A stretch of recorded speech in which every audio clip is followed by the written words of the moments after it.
d'être dans la présence de celui qui nous aime tant. Amen.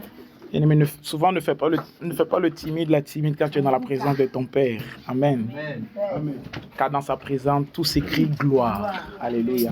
Dans la présence de Dieu, tout s'écrit gloire. Et c'est merveilleux d'être dans la présence de Dieu ce matin. Je rends grâce à Dieu pour l'opportunité qu'il me donne ce matin de me tenir auprès de son peuple. Est-ce qu'on peut acclamer pour la chorale au nom de Jésus?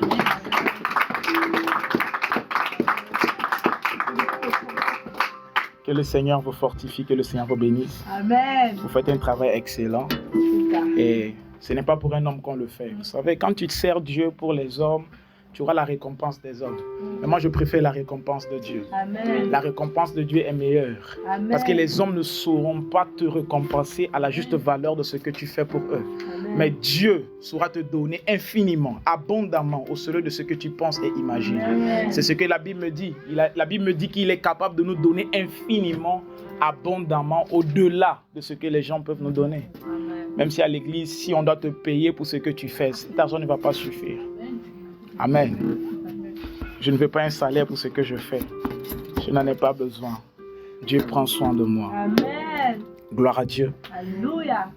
J'aimerais que tu puisses ouvrir ta Bible avec moi ce matin. Nous allons lire dans Matthieu chapitre 27, du verset 45 au verset 50. Ensuite, nous allons lire dans Jean chapitre 19, le verset 28. Je disais Matthieu chapitre 27, versets 45 à 50, et Jean chapitre 19, verset 28. Si tu as trouvé le passage, tu peux te tenir debout. Ensemble, nous allons honorer la parole. Jean 19, 28. Jean 19, 28, Matthieu 27, 45 à 50. Est-ce que vous y êtes? Gloire à Dieu. Matthieu 27, 45 à 50. Voici ce que me dit ma Bible. Depuis la 6e heure jusqu'à la 9e, il y eut des ténèbres sur toute la terre. Et vers la 9e heure, Jésus s'écria d'une voix forte: Eli, Eli, lama sabachthani, c'est-à-dire mon Dieu, pourquoi m'as-tu abandonné? Quelques-uns de ceux qui étaient là, l'ayant entendu dire, il appelle Élie. Et aussitôt l'un d'eux courut prendre une éponge qu'il remplit de vinaigre, et l'ayant fixée à un roseau, il lui donna à boire. Mais les autres disaient, laisse, voyons si Élie viendra le sauver. Jésus poussa de nouveau un grand cri et rendit l'esprit. Jean 19, 28.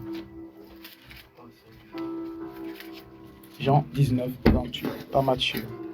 La Bible déclare, après cela, Jésus qui savait que tout était déjà consommé, dit, afin que l'écriture fût accomplie, j'ai soif. Verset 29. Il y avait là un vase plein de vinaigre. Les soldats en remplirent une éponge et l'ayant fixée à une branche d'hysope, ils l'approchèrent de sa bouche. On va lire jusqu'au verset 30. Quand Jésus eut pris le vinaigre, il dit, tout est accompli. En baissant la tête, il rendit l'esprit. Est-ce que tu peux t'asseoir? Quelqu'un dit dans sa nouvelle voiture, est-ce que tu peux t'asseoir sur les ennemis de ta famille?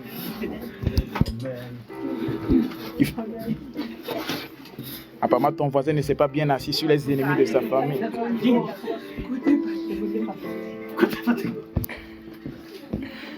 Gloire à Dieu. Amen. Que le nom du Seigneur soit béni. Et ce matin, j'aimerais juste partager sur quelque chose que le Seigneur m'a mis à cœur. Je ne saurais pas comment nommer le thème. J'ai cherché le thème en vain. J'ai envoyé à la chargée de communication. Je dis, toi, mais choisis. Parce que je ne savais pas comment j'allais aborder ce thème ce matin. Mais j'aimerais parler de la grâce de Dieu qui est l'expression ultime de l'amour de Dieu. La grâce, expression ultime de l'amour de Dieu. Amen, quelqu'un. Amen. La grâce, l'expression ultime de l'amour de Dieu. Je voulais appeler ce thème l'amour de Dieu qui a enfanté la grâce. Parce que nous savons que la grâce de Dieu a été enfantée par l'amour de Dieu. Nous sommes en train de parler durant toute cette année de la grâce divine, la grâce de Dieu. Je crois que Dieu veut te faire grâce ce matin. Je crois que Dieu veut faire grâce à quelqu'un dans cette saison. Je crois que dans cette année, Dieu veut te faire grâce. Bien-aimé, la grâce de Dieu ne regarde pas tes efforts, mais la grâce de Dieu regarde à ce que Christ a fait à la croix de Golgotha. Si Dieu devait regarder à tes efforts pour te donner certaines choses, il n'allait rien te donner parce qu'aucun homme n'est parfait.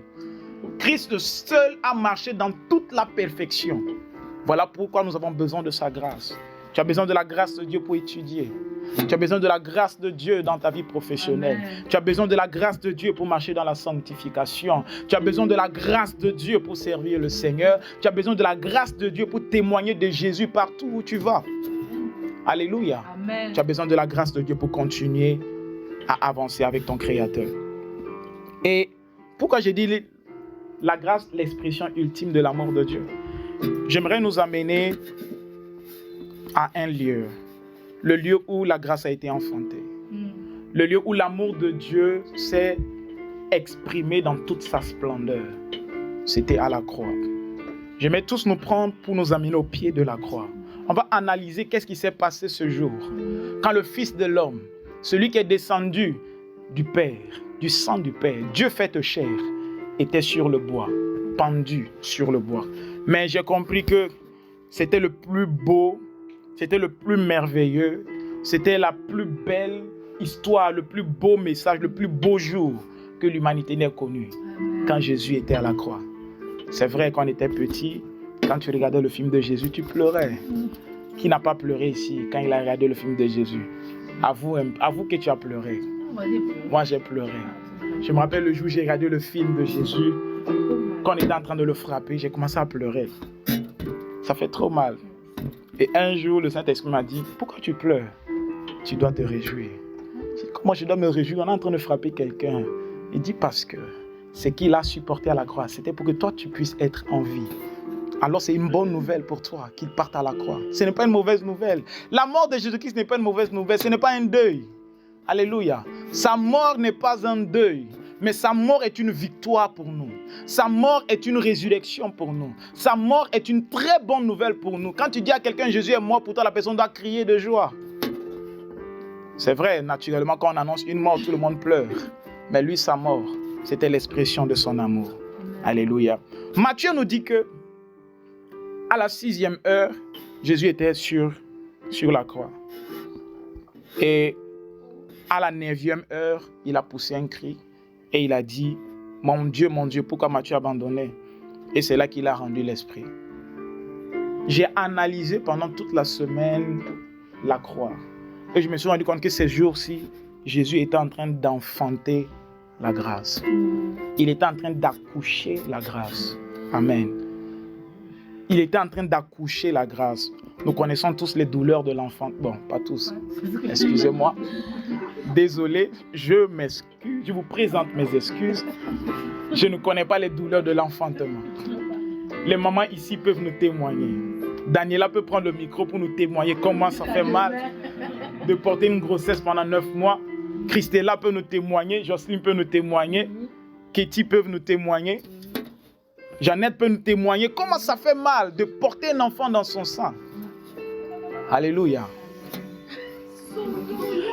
L'accouchement, merci Saint-Esprit, les douleurs de l'accouchement. Saint-Esprit, permets-moi de prêcher. Alléluia. La douleur de l'accouchement, elle est unique. Elle est unique. Ce n'est pas une douleur qu'on peut comparer à une autre douleur. Je ne suis pas en train de vous faire peur, les mamans, les sœurs. Alléluia. Gloire soit rendue à Dieu. Aujourd'hui, avec l'avancée de la médecine, il y a des moyens pour ne pas que certains puissent souffrir, puissent avoir mal. Mais j'aimerais un peu te parler de l'accouchement. Parce que quand j'ai regardé Jésus à la croix, je me suis rendu compte qu'il était en train d'accoucher quelque chose. Il était en train d'accoucher la grâce. Jésus, qui est l'amour fait chair, était enceinte de la grâce. Et il était sur la croix. Alléluia. Car Dieu a tant aimé le monde qu'il a donné son Fils unique. Donc Dieu, dans son amour, veut te faire grâce. Il a envoyé Jésus-Christ. Et Jésus-Christ, pour que la grâce soit manifeste, était obligé de monter sur la croix, de souffrir, de porter les douleurs de l'enfantement. Amen. Vous savez que, en fait, en réalité, la douleur n'est pas mauvaise. Hein. Vous savez que dans la biologie, je me rappelle de la biologie, encore. Dans la biologie, la douleur est un signe qu'il y a quelque chose qui ne va pas dans ton corps. Quand quelqu'un a mal, c'est pour dire qu'il y a un problème. Imagine si tu es en train de cuisiner, tu poses ta main sur la plaque chauffante. Tu as mal. Ça te permet de savoir que non, tu es en train de détruire ta main. Si tu n'avais pas la douleur, tu allais laisser ta main et ta main allait totalement calcinée. Donc la douleur nous fait comprendre qu'il y a quelque chose qui ne va pas. Souvent tu es là, tu as mal à la tête. C'est pour te faire comprendre qu'il y a un virus peut-être dans ton corps. Tu as attrapé une grippe. Donc ça permet de traiter ça. Si tu n'avais pas la douleur, tu allais mourir. Alléluia. S'il n'y avait pas la douleur, on allait mourir de certaines choses. C'est parce qu'il y a la douleur qu'on reconnaît qu'il y a des anomalies dans notre corps.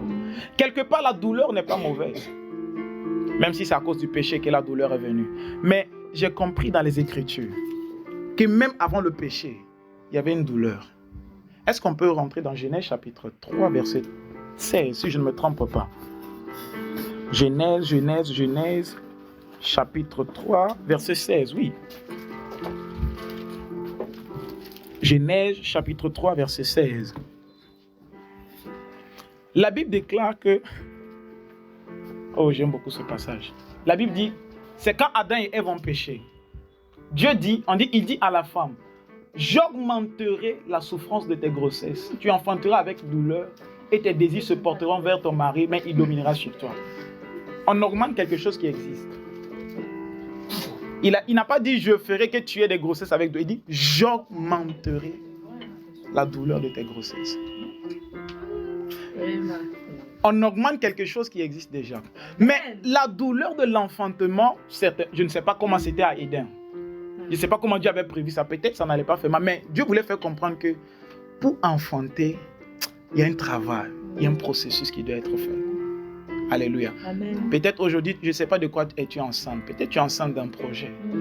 Tu es enceinte de ta destinée. J'ai envie de te dire, tu seras obligé de pousser, de souffrir les douleurs pour accoucher ce qui est en toi. Alléluia. Un jour, à un moment donné, je passais par des temps difficiles. Vous savez, souvent, ce n'est pas parce qu'on ne témoigne pas de certains temps difficiles qu'on ne passe pas par des temps difficiles.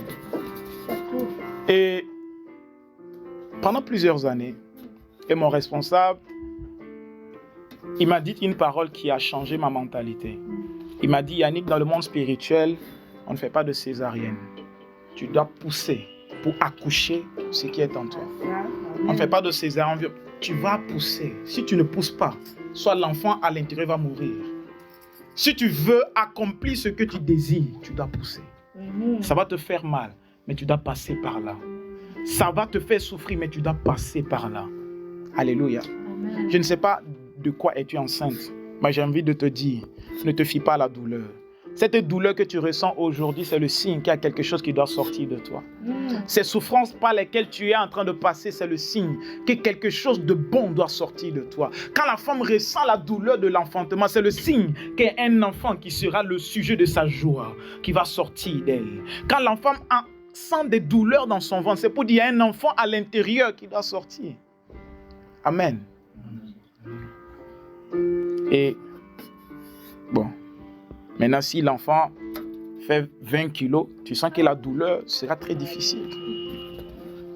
Certaines personnes traversent des temps très compliqués, c'est parce que ta destinée aussi elle est grande, ça doit sortir. Amen. Mais si l'enfant fait 30 mg, bon, l'accouchement sera peut-être simple parce qu'il n'est pas très gros. Alléluia. Mais toi, depuis des années, c'est compliqué. Oui, parce que ce qui est à l'intérieur est grand. Ce qui est à l'intérieur est grand. Ta destinée, elle est grande. Le plan de Dieu pour ta vie est grand. Amen. Ce que Dieu veut faire au travers de toi est excellent, est grand. Il a dit dans le livre de Jérémie, j'ai des projets de paix et non de malheur pour vous, afin de vous donner de l'avenir et de l'espérance. À cause de la grandeur de ce qui est en toi, voilà pourquoi tu souffres. Mais j'ai envie de te dire que c'est une souffrance parce que tu es sur le point d'accoucher. Amen. J'ai posé la question, pourquoi Jésus devait souffrir autant? Bien aimé, il n'y a pas de... La douleur que Christ a ressentie à la croix, ce n'est pas une douleur comparable. On l'a frappé pendant toute la journée. Le soir, on l'a pendu, cloué avec des pointes.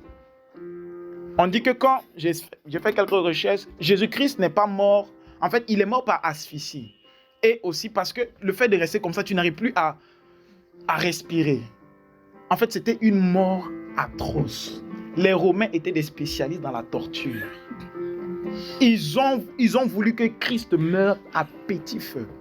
Depuis la 6e heure jusqu'à la 9e heure, il était dans les douleurs. Pourquoi il devait souffrir autant? Parce que la grâce qui devait sortir devait atteindre toute l'humanité. Amen. Parce que ce qui devait sortir de lui devait atteindre toi et moi aujourd'hui. Amen. Alléluia. J'aime dire que quand Christ était à la croix, il pensait à toi et il pensait à moi. Parce que nous étions dans sa pensée quand il était à la croix. Il disait non, il y a quelqu'un que je dois délivrer du péché.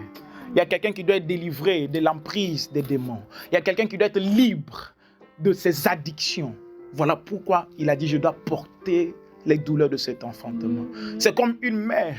Tu es sur le lit du travail.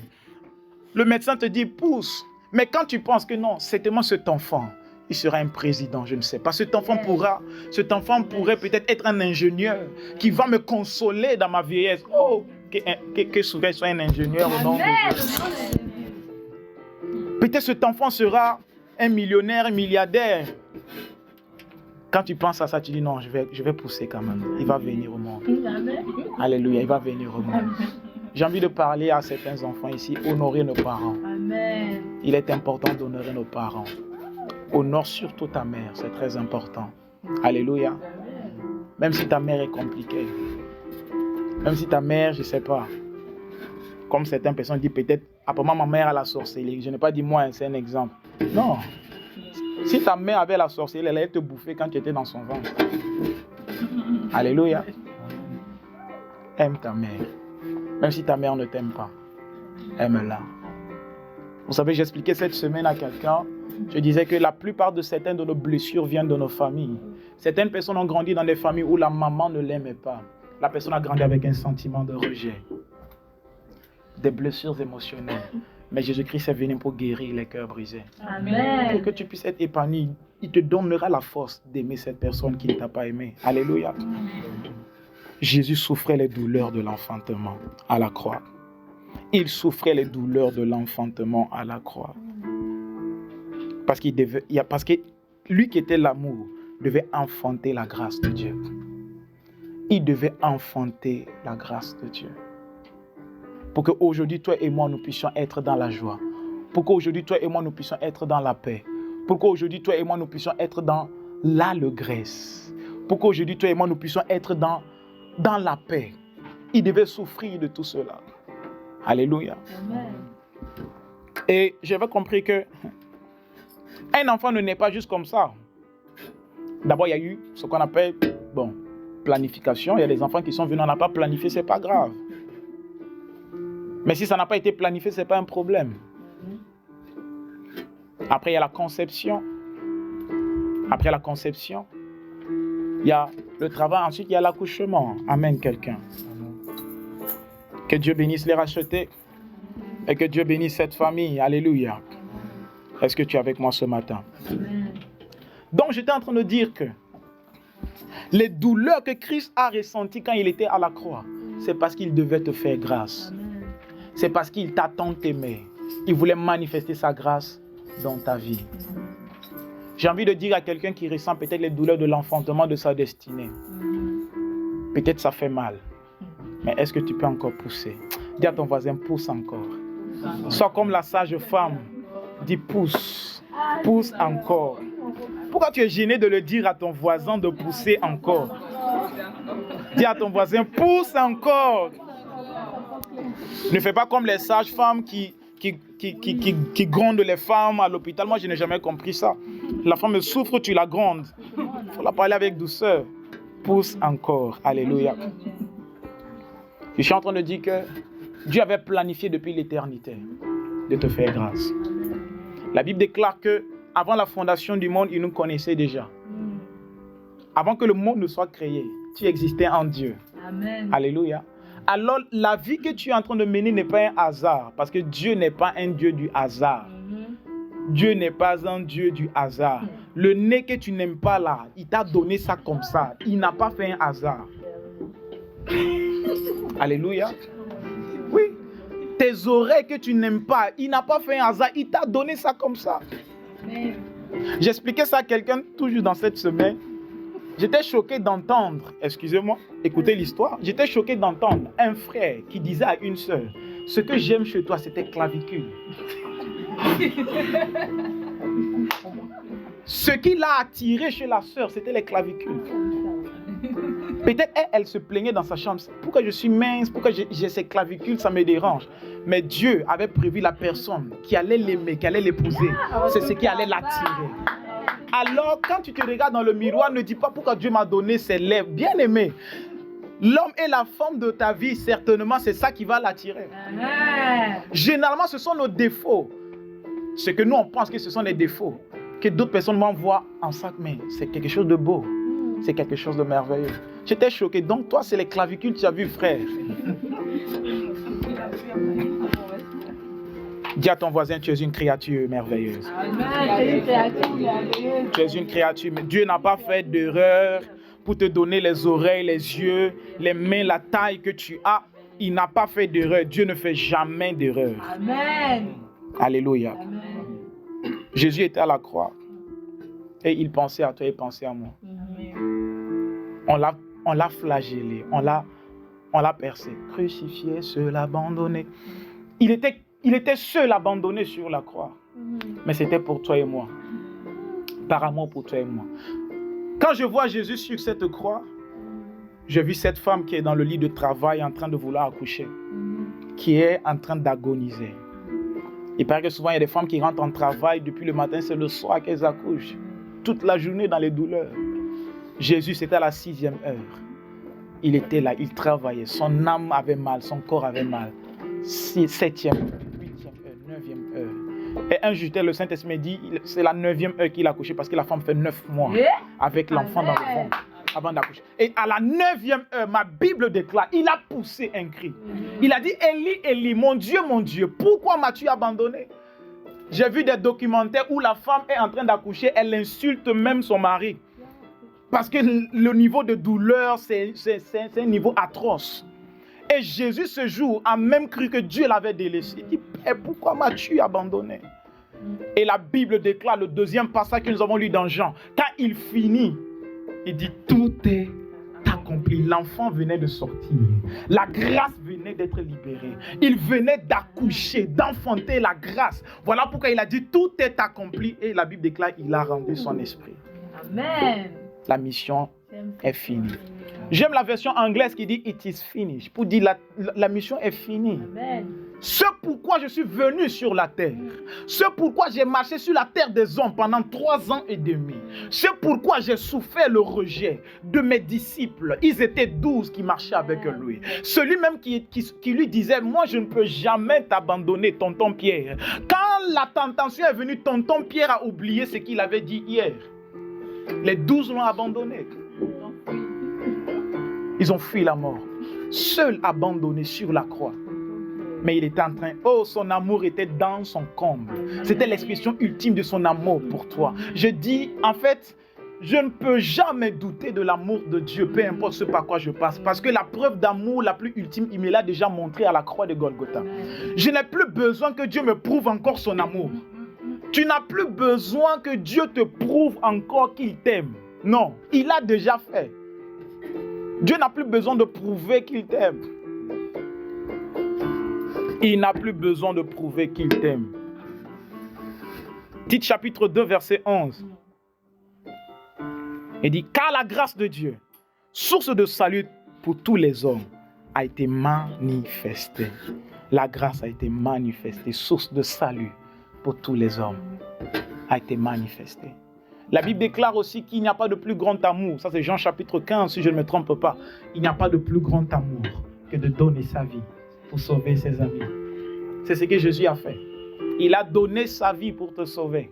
Il a donné sa vie pour que tu sois libre du péché. Il a donné sa vie pour que tu sois libre de la condamnation du mal.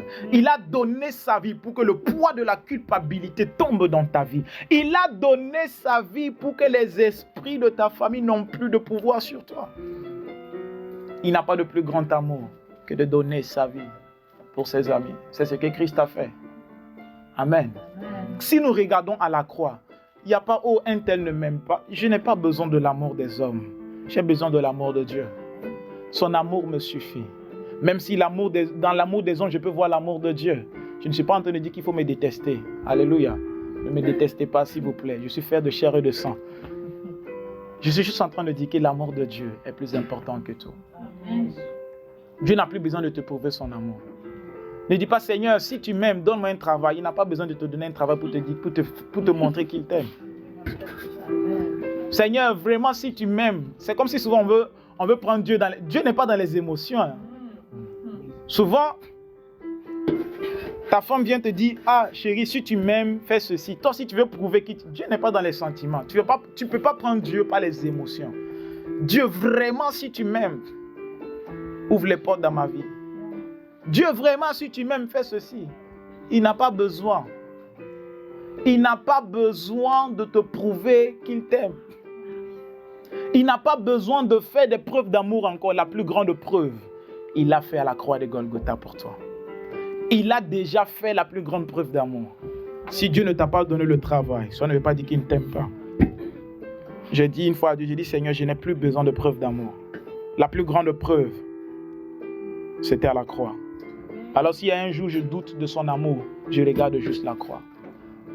À la croix, ce fils d'un charpentier. Quelqu'un m'a posé la question il y a 2 semaines, me disait, est-ce que le fait que Jésus était charpentier a un lien avec le fait qu'il était pendu sur le bois? Alléluia. Parce que Jésus était charpentier. Bien sûr que ça a un lien. Rien n'est au hasard. Il y a beaucoup de choses à dire sur ça. Le charpentier, c'est celui qui travaillait à l'époque le bois. Il coupait les arbres, il prenait le bois. Aujourd'hui, c'est les menuisiers. Mais à l'époque, c'était même plus que ça. C'était des personnes même qui construisaient. Parce que les maisons anciennes étaient faites à partir des planches. Alléluia. Donc, il était charpentier. Son père, Joseph, père qu'il a adopté, était charpentier. Il a appris la charpenterie. Il a appris à tailler le bois. Alléluia. Un charpentier, quand il regarde un arbre, il voit la table. Quand il regarde un arbre, il voit le meuble qu'il va construire. Quand il regarde un arbre, lui, il voit déjà le T2 qu'il va faire avec l'arbre. Alléluia. Les gens voient un arbre, peut-être un arbre sec, mais lui, il voit une table. Les gens regardent ta vie, ils voient une vie désolée, mais Dieu voit un rayon de soleil. Les gens regardent ta vie, mais ta vie ne ressemble à rien. Mais Dieu voit dans cette vie une œuvre excellente. Dieu voit dans ta vie quelque chose de merveilleux. Seigneur, mais je suis pécheur. Dieu voit en toi un serviteur, un servant de Dieu. Seigneur, j'ai encore des luttes dans mon... Dieu voit en toi quelque chose de merveilleux. Il était charpentier. Il a appris à regarder les arbres et à voir dans les arbres des œuvres d'art, à voir dans les arbres des œuvres excellentes. Peut-être toi, quand tu te regardes aujourd'hui, quand les gens te regardent aujourd'hui, tu n'as ni beauté, ni éclat pour attirer les regards. Mais Dieu voit en toi quelque chose de merveilleux. Il était charpentier, il avait compris ça. Parce que Dieu voulait annoncer par là qu'il allait prendre des hommes qui étaient comme des arbres pour en faire d'eux des chefs-d'œuvre. Parce que quand tu lis dans la Bible, surtout dans les livres prophétiques, les arbres représentent souvent des personnes. Souvent quand tu fais un songe, tu vois un arbre qu'on est en train de couper, prie, certainement il y a quelqu'un qui va mourir. Alléluia. Un arbre qu'on abat parce que généralement les arbres représentent les personnes. Amen. Ceux qui se rappellent du songe de Nebuchadnezzar. Le grand arbre qu'il avait vu, c'était lui-même. Alléluia. Les arbres représentent des personnes, souvent même des entités. Donc il était charpentier. Dieu voulait lui dire qu'il allait prendre des personnes pour en faire des chefs-d'œuvre pour sa gloire. Alléluia. Ce n'est pas que ça aussi. Mais le fait que lui-même qui fabriquait le bois, c'est par le bois qu'il a été crucifié. C'est sur le bois. Au commencement était la parole. La parole était avec Dieu. La parole était Dieu. Elle était au commencement. Toutes choses ont été faites par elle. Et rien de ce qui a été fait n'a été fait sans elle. Elle est venue parmi les siens. Mais les siens l'ont rejetée. Le bois qu'il taille tous les jours, c'est ce même bois qu'il a trahi. Alléluia. Lui qui était spécialiste du bois. Le bois n'a pas eu pitié de lui. Le bois n'a pas dit non. On se connaît, lui et moi. Je ne vais pas permettre qu'on puisse le clouer. Non. Le bois n'a pas eu ses sentiments. Les hommes ont rejeté Jésus pour toi et pour moi. Mais il a supporté ça pour toi et pour nous. il a supporté ça parce que ce jour, son amour était en train d'enfanter la grâce. Alléluia. Son amour était en train d'enfanter la grâce. Il y a beaucoup de choses à dire sur Christ qui était le charpentier. Je ne vais pas m'atteler sur ça. Je pense qu'on pourra faire une autre prédication. Jésus le charpentier. C'est celui qui te regarde et qui voit en toi une servante de Dieu. Celui qui te regarde et qui voit en toi une femme de valeur. Celui qui te regarde et qui voit en toi quelqu'un d'extraordinaire. Alléluia. Dieu a les regards au-delà des regards des hommes. J'aime toujours dire qu'il y a ce que les gens pensent de toi, il y a ce que Dieu pense de toi, il y a ce que toi-même tu penses de toi. Il y a toujours 3 avis. L'avis des hommes, ton avis te concernait et l'avis de Dieu. Le plus important, c'est l'avis du Père. Parce que l'avis des hommes est rempli d'hypocrisie. La vie des hommes est remplie de faux semblants. Toi-même, ton propre avis est rempli de tes blessures intérieures. Parce que tu as été méprisé, parce que tu as connu le rejet. Quand tu étais enfant, tu te regardes comme un moins que rien. Ça, c'est ton avis vis-à-vis de toi. Parce que tu as connu beaucoup d'erreurs. Quand tu regardes ta vie, tu dis, mais je suis nul. Ça, c'est ton avis. Les hommes aussi te regardent et disent que tu es nul. Mais aussi, il y a quelqu'un qui dit, tu es une créature merveilleuse. Amen. N'écoute pas les avis des hommes. Que dis-je? Écoute, mais ne prête pas attention. Prête plus attention à ce que Dieu te dit. Amen. Le jour où l'amour a enfanté la grâce, il était à la croix. Et vous savez, je me suis posé la question là, ce matin. Je me disais, mais qui même a fabriqué cette croix là même? Qui était le charpentier? Certainement, c'était son collègue aussi. Oui. Parce que certainement, dans la Galilée, ils se connaissaient tous entre charpentiers. Je ferme la parenthèse. Alléluia. Sur ce croix, il vient de réconcilier le ciel avec la terre et les hommes entre les hommes. Voilà pourquoi la croix, elle est horizontale, c'est la réconciliation entre les hommes. Elle est verticale, c'est la réconciliation entre Dieu et l'humanité.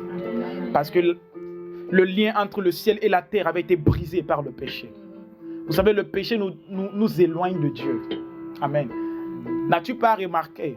Je ne veux pas que tu lèves ta main pour confesser ici. Non. Que chaque fois quand tu es tombé dans le péché, ta vie de prière a commencé à mourir.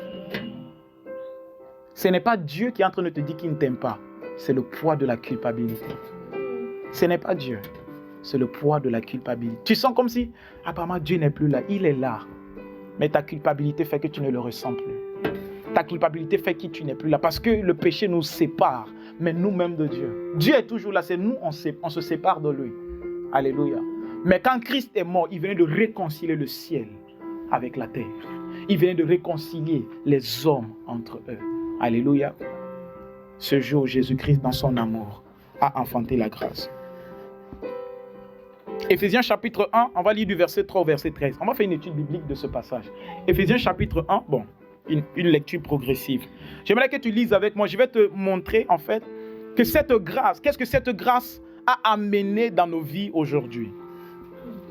Qu'est-ce que cette grâce a amené dans nos vies aujourd'hui. Éphésiens chapitre 1, du verset 3 au verset 13. Éphésiens chapitre 1, du verset 3 au verset 13.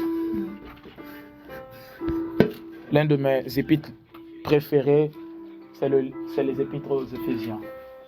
Éphésiens chapitre 1, verset 3 au verset 13. Je lis la parole de Dieu. La Bible déclare, béni soit Dieu. J'aimerais que tu suives avec moi. Béni soit Dieu, le Père de notre Seigneur Jésus-Christ, qui nous a bénis de toutes sortes de bénédictions spirituelles dans les lieux célestes en Christ. Donc, Dieu nous a bénis de toutes sortes de bénédictions dans les lieux célestes. La dernière fois, j'avais expliqué que la grâce de Dieu, c'est une bénédiction. C'est une faveur qu'on ne mérite pas, que Dieu nous a donnée. Il nous a bénis de toutes sortes de bénédictions spirituelles dans les lieux célestes en Christ. Prochain verset. Maintenant, on explique quelles sont ces bénédictions que nous avons.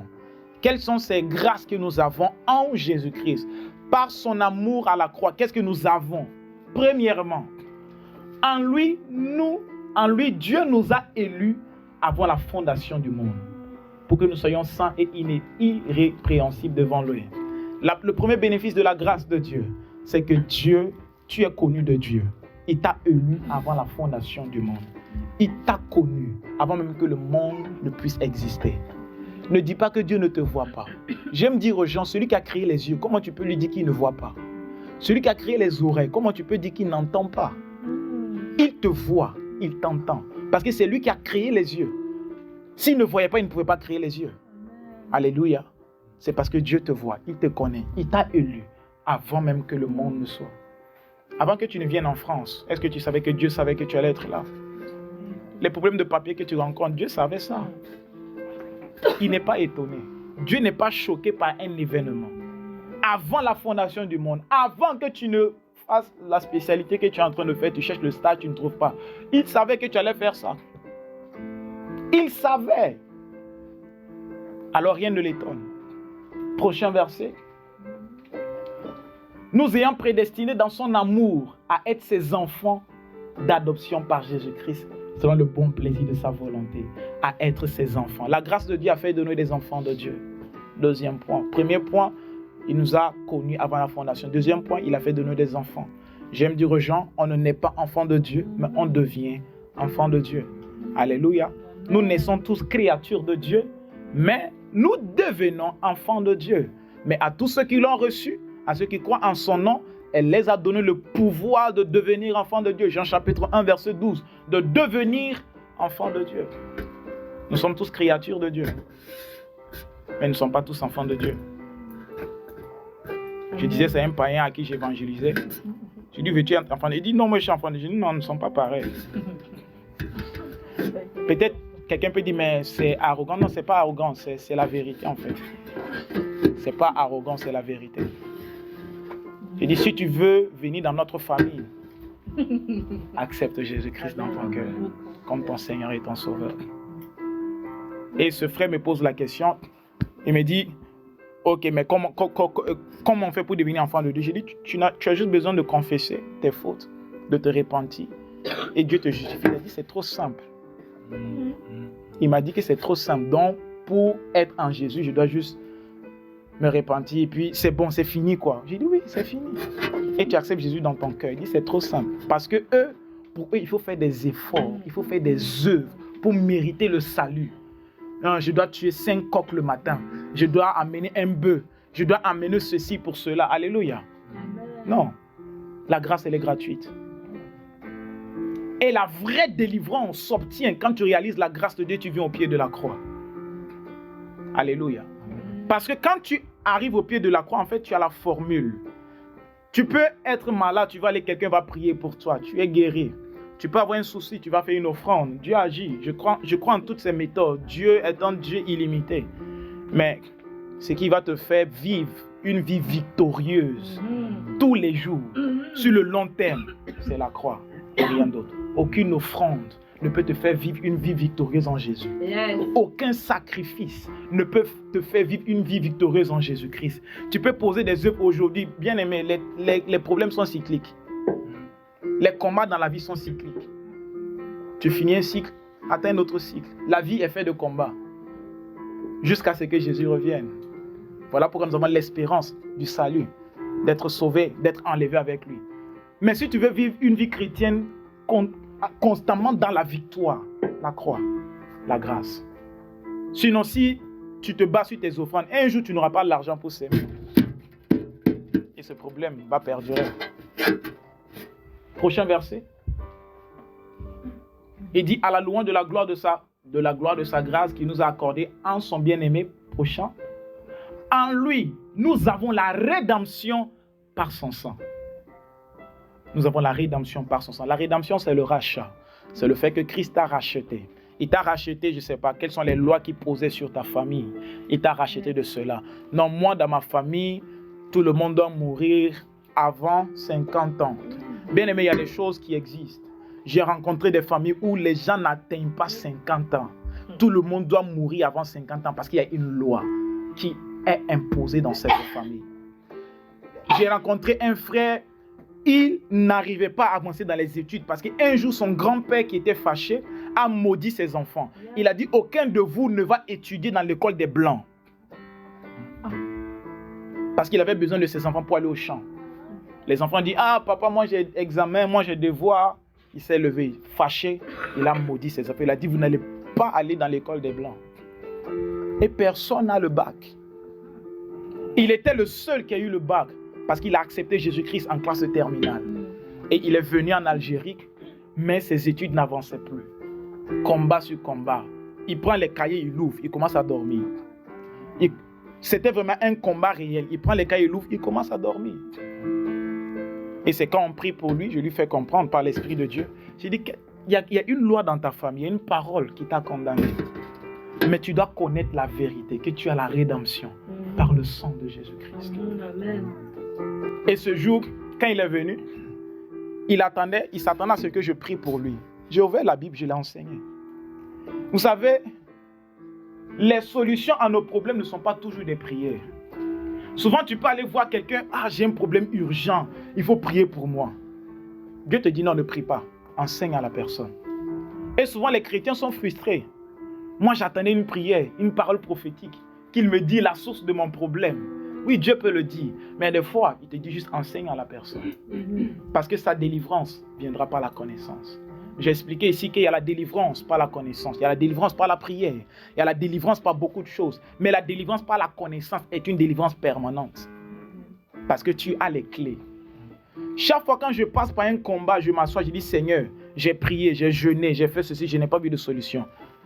Enseigne-moi dans les Écritures comment sortir de là. J'ai pris ma Bible, j'ai commencé à l'enseigner. J'ai commencé à l'enseigner. 1 séance, 2 séances, 3 séances, 4 séances. On parlait sur la rédemption par le sang de Jésus. Je lui ai fait comprendre qu'il est racheté par le sang. Aucune loi qui subsiste dans le monde spirituel ne peut le condamner. Amen. Aucune puissance dans ta famille ne peut te condamner. Si on t'a dit que toi, tu vas finir débauché, refuse ça ce matin au nom de Jésus. Amen. Si dans ta famille, tous les garçons ont des enfants avant de se marier, toutes les femmes ont des enfants avant de se marier, toi, ça ne sera pas ton cas. Parce que la grâce de Dieu t'a racheté par le sang de Jésus-Christ. Si dans ta famille, tout le monde doit mourir, il y a un esprit de mort, toi, tu n'es pas sous la condamnation. Parce que le sang t'a racheté. Son amour a enfanté la grâce pour toi. Et quand je finis d'enseigner le frère, je dis c'est fini. Il pensait que j'allais prier, je n'ai pas prié. Aujourd'hui, il est ingénieur, à la grâce de Dieu. Il est retourné au Tchad, après l'Algérie. Peut-être il s'attendait à une prière, mais c'était la connaissance qui l'a fait sortir de ça. Si j'avais prié pour lui, peut-être il allait réussir. Mais son petit frère allait rester. Ses autres frères allaient rester. Mais aujourd'hui, lui, il est sorti. Il peut rentrer au pays, il prend son petit frère, vient. Il prie pour lui, il enseigne. Son petit frère est libéré. Il devient maintenant un moyen par lequel Dieu délivre toute sa famille. Il n'est pas lui seul délivré, mais il devient même un libérateur de famille. Souvent, nous voulons juste être libérés nous seuls. C'est l'égoïsme spirituel. Amen. Nous avons besoin de la connaissance, d'être assis, enseigné, de comprendre la croix, afin que toi, par ton tour, tu libères plusieurs qui sont autour de toi. Voilà pourquoi Jésus a dit, allez partout dans le monde, faites des nations des disciples, enseignez-les, observez tout ce que je vous ai prescrit. Il n'a pas dit, allez prier pour eux. Il n'a pas dit gagner et prier pour eux laisser. Non, enseignez-les. Parce que l'enseignement, la connaissance libère. La rémission des péchés selon la richesse de sa grâce. Il n'y a pas de péché que Jésus-Christ ne pardonne pas. La grâce de Dieu a fait que aucun péché n'est aussi sale devant le sang de l'agneau. Si tu vivais avec une culpabilité de quelque chose que tu as fait, je viens te dire aujourd'hui, son amour qui a enfanté sa grâce est venu pour pardonner tes péchés, pour pardonner tes erreurs, pour effacer toutes tes fautes. Alléluia. On dit selon la richesse de sa grâce. Oui, la grâce, elle est très riche. C'est selon la richesse de sa grâce. Il y a des choses souvent tu fais, tu dis, mais est-ce que Dieu même va me pardonner? Le Seigneur te bénisse. Est-ce que Dieu même va me pardonner? Bien-aimé, Dieu t'a déjà pardonné. Pendant même que tu entends dire, est-ce qu'il va me pardonner? Lui, il dit, mais j'ai déjà pardonné. What are you talking about? De quoi parles-tu? Je t'ai déjà pardonné, je t'ai déjà justifié. Et des fois, souvent, on parle, tu rappelles à Dieu le péché que tu as fait depuis 2007. Depuis 2007. Seigneur, souviens-toi, la dernière fois, pardonne-moi, pardonne. Dieu même te dit, tu parles de quoi? Dieu même est étonné. Mais tu me parles de quoi? La Bible déclare que quand il pardonne, il oublie. Amen. Les hommes pardonnent, mais n'oublient pas. Mais Dieu, quand il pardonne, il oublie. Quand tu viens, Seigneur, la dernière fois, là, Dieu dit, quelle dernière fois? Tu me parles de quoi? Mon sang a déjà lavé. Amen. Mon sang est déjà passé par là. Prochain verset. que Dieu a répandu, selon la richesse de sa grâce, que Dieu a répandu abondamment sur nous, par toute espèce de sagesse et d'intelligence continue. Je vais finir par là. Nous faisant connaître le mystère de sa volonté, selon le bienveillant dessein qu'il avait formé en lui-même, pour le mettre à exécution lorsque les temps seraient accomplis, de réunir toutes choses en Christ, celles qui sont dans les cieux et celles qui sont sur la terre, de réunir toutes choses en Christ. Et ma Bible me dit, on ne va pas continuer de lire parce que le temps est déjà avancé, mais la Bible déclare que je suis assis avec Christ dans les lieux célestes. Donc tout a été réuni en Christ. Moi aussi je suis en Christ. Donc tout aussi m'est soumis. Amen. Si tout ce qui est dans les cieux, sur la terre, lui est soumis. Moi aussi qui suis en lui, tout m'est soumis. Voilà pourquoi il a reçu le nom au-dessus de tous les noms. Le nom par lequel tout genou fléchisse. Tout genou fléchisse. Les problèmes ont des genoux. La maladie a des genoux. Les esprits ont des genoux. Mais devant le nom de Jésus, tous ces genoux doivent fléchir. Sur la terre, oui, parce qu'il y a des esprits qui sont sur la terre. Sous la terre, oui, il y a des puissances qui sont sous la terre. Dans la mer, oui, il y a des esprits qui sont dans la mer. Il y a les esprits qui sont dans l'air. Mais tout est soumis dans le nom de Jésus-Christ. Amen. Et nous sommes assis avec lui dans les lieux célestes. Mais tout ça, c'était à la croix. Il a fait de nous des héritiers et des co-héritiers. Tout ça, c'est les bienfaits de la grâce de Dieu. Tu n'es plus condamné. Tu n'es plus sous le poids de la condamnation. Aucune puissance n'a de pouvoir sur toi. Aucune œuvre de démon n'a de pouvoir sur toi au nom de Jésus-Christ. Amen. J'ai dit aucune puissance des ténèbres n'a de pouvoir sur toi. Aucune œuvre de la sorcellerie, de la magie n'a de pouvoir sur toi. Aucune puissance des enfers n'a de pouvoir sur toi. Il a dit à Pierre, sur cette pierre, pas à Pierre, il a parlé d'une autre pierre. Bon, je vais revenir sur ça une prochaine fois. Il dit, sur toi Pierre, je bâtirai mon église. Et les portes de l'enfer, le séjour des morts, c'est-à-dire le monde de Hadès, n'aura pas de pouvoir de domination sur elle. Amen. Tu es l'église de Christ. Amen. Alors les portes de l'enfer n'ont pas de pouvoir sur toi. La puissance des esprits méchants n'ont pas de pouvoir sur toi. En Jésus, nous sommes libres. Nous sommes appelés à vivre une vie chrétienne de liberté, de liberté. Je dis de liberté, délivrance totale. La vie chrétienne, c'est quoi? C'est Christ qui nous délivre et nous menons une vie de victoire et de victoire. Je ne dis pas qu'il n'y aura pas de combat. Il y aura des combats, mais rappelle-toi de ce bois, de cet homme, jeune homme de 33 ans. Dieu fait chair, Emmanuel parmi les hommes, c'est-à-dire Dieu parmi les humains. La présence, l'incarnation divine de Dieu. Ma Bible déclare qu'il est l'image du Dieu invisible. Dieu, on ne le voit pas, mais en regardant Christ, tu vois Dieu. Amen. En regardant Jésus, tu vois Dieu. Amen. Dieu, dans sa divinité, tu ne peux pas le voir, tu ne peux pas le toucher. Mais tu peux le voir et le toucher au travers de Jésus-Christ. Ce jeune homme était sur le bois, 33 ans. Il a eu juste 3 ans de ministère, 3 ans de parcours sur la terre. Mais il a fini d'accomplir sa mission. Et il a dit, Père, tout est accompli. Quand tu regardes à cette croix, le sang qui coulait, bien aimé, tu ne peux pas échouer. Quand je regarde la croix de Jésus, je me dis, moi, I can never fail. Je ne peux jamais échouer. Parce que lui, il n'a pas échoué. Moi, je n'échouerai pas. Lui, il n'est pas mort de maladie. La maladie n'aura pas raison sur moi. Il n'est pas mort de dépression. Dépression, qui es-tu devant le nom de Jésus-Christ? Je n'ai jamais lu dans la Bible où on dit Jésus était déprimé. Mais ma Bible déclare, il partait de lieu en lieu, faisant du bien aux malades, guérissant les malades. Il était tout le temps dans la joie. Pas parce qu'il n'a pas de problème, il avait des problèmes. Pas parce qu'il n'était pas homme, il était homme, Dieu en même temps. Parce que devant la tombe de Lazare, la Bible déclare, il a pleuré. La parole le fait chair à pleurer. Celui qui est Dieu a coulé des larmes. Oui, il était aussi homme, parce qu'il était pleinement homme, pleinement Dieu. Mais quand tu regardes à cette croix, bien-aimé, dis-toi, tu ne peux pas échouer. Si tu regardes à la croix, ce n'est pas possible. Ce n'est pas possible que le péché puisse dominer sur toi jusqu'à un point où tu abandonnes le Seigneur. Ce n'est pas possible que la condamnation domine sur toi jusqu'à un point où tu n'arrives plus à marcher avec Dieu. Ce n'est pas possible que la tristesse remplisse ton cœur à un point où tu ne peux plus être dans la joie quand tu es au milieu de tes frères. Quand tu regardes à la croix, tu as toute ta victoire, car tout est accompli à la croix de Golgotha. Oh crucifié, seul abandonné. J'aimerais que tu te tiennes debout avec moi, tu vas prier. Tu as souffert,